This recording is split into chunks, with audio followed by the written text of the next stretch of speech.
¿Por qué está aquí mi comida? Tiene que estar aquí en cuanto yo llego, car... ¿Pero qué me vas a decir? ¿Que la panza no te deja cocinar o qué ching...?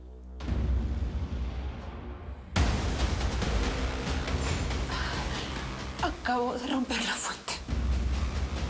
Tu hijo está a punto de nacer. Necesito ir a un hospital, a menos que quieras que me muera.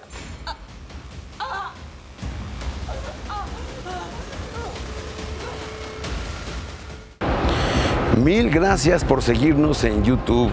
Si te suscribes aquí, encontrarás todos los capítulos de La Señora 03 La Coyote. También puedes visitar telemundo.com, donde encontrarás todos los capítulos de esta superserie.